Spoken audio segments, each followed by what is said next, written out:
Martha, Martha, you are worried and distracted by many things.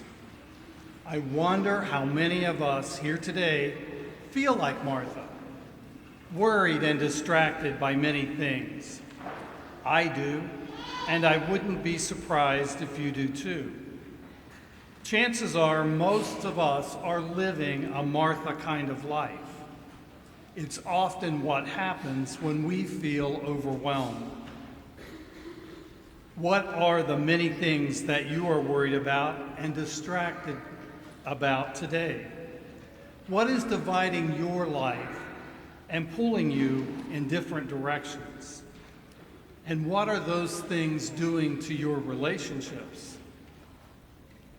A few weeks ago, I was talking with a friend who said, I think every driver in Ohio is a distracted driver. It was one of those simple yet profound statements that has stuck with me. It's not only about driving cars, it's also a statement about how we are living. We're driving through life with distractions. It's not just dangerous, it's exhausting. Martha is a distracted driver. When Jesus says to her, Martha, Martha, you are worried and distracted by many things, I don't think he's making an accusation, he's making an observation.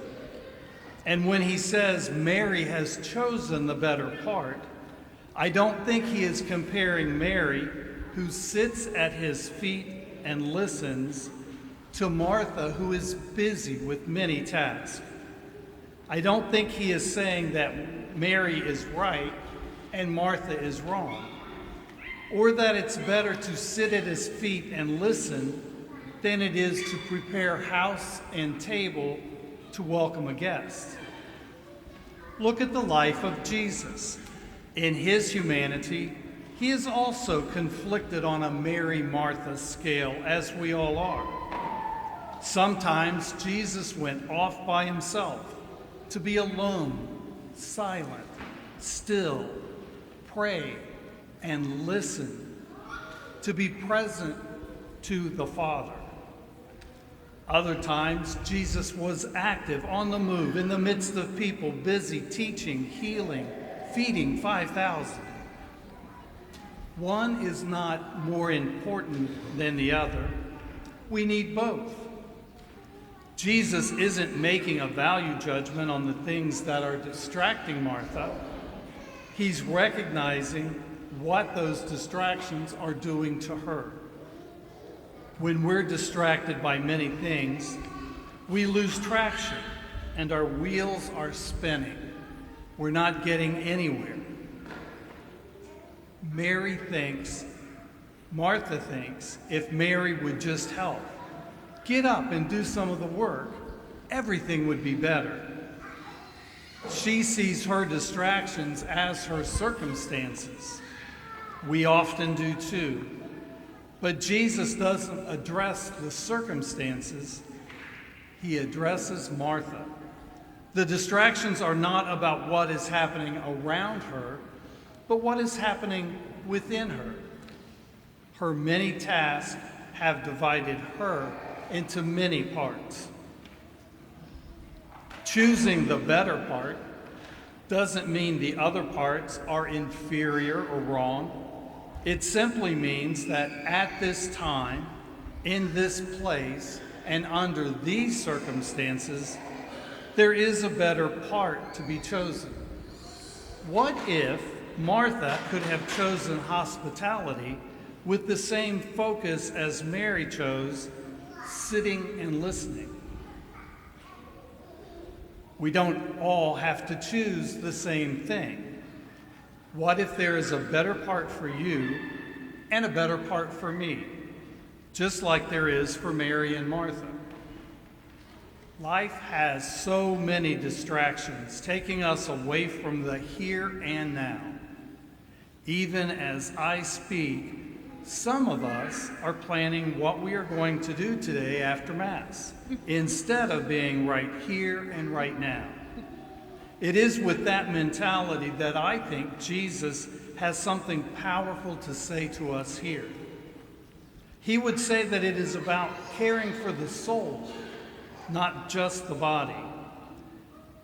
Jesus comes to the home of Mary and Martha, sister to Lazarus. Here's the only part of Scripture other than in John where they are mentioned. So it must mean Jesus has to teach them and us something. Mary and Martha both loved Jesus, and on this occasion were both serving him. Martha is working to try to feed Jesus, but it is Mary who recognizes it is Jesus doing the feeding. Notice Jesus' words here when he answers Martha's criticism of her sister. Jesus says that Mary has made the better choice. Jesus does not need to be fed by Martha. Instead, he wants to feed the sisters the same truth, love, and joy that he wants to feed us. Jesus promises, "Blessed are those who hunger and thirst for righteousness, for they will be satisfied." It was not that Martha needed to feed Jesus, but for her to recognize she needed to be fed by Jesus. And Mary was teaching us a valuable lesson about discipleship. It's not only about doing things for God, but also about spending time with God. It means to set aside time and say, "Lord, I am going to sit at your feet now, and I'm going to learn from you. This is your time. Teach me."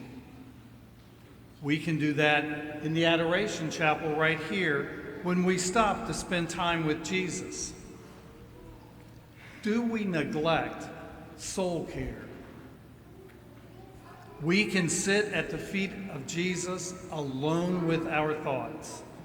We are so busy doing things for God that we are not spending any time with God.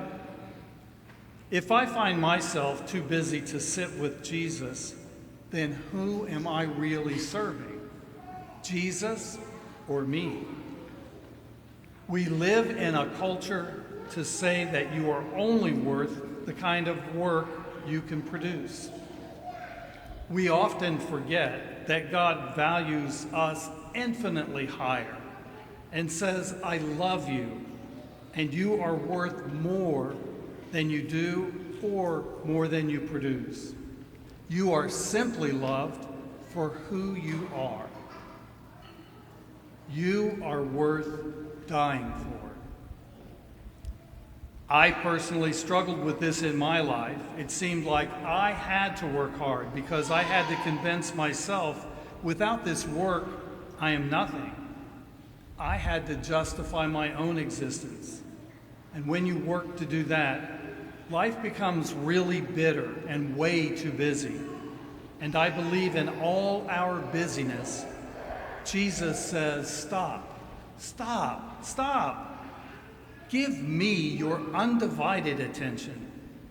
You are valued and loved for who you are, not simply what you do. You are worth dying for." That sounds nice and pleasant on paper, but think about how deep that truth really goes. When God looks at you, he does not simply see you as a profit statement or a workforce or a resource, but as a true human being. You are worth dying for. What do you and I need to let go of and allow God to move in the midst of us here? What is it that matters to you right now? Maybe we need to stop constantly thinking 5 hours ahead and just be in the moment. What is it that God's Spirit may be saying to you? Take some time to rest and sit at the feet of Jesus. It is not Mary versus Martha. It is Mary and Martha. We must balance what love does for people with what love says when we sit at his feet. Growing closer to God is not the result of trying harder, but of surrendering more.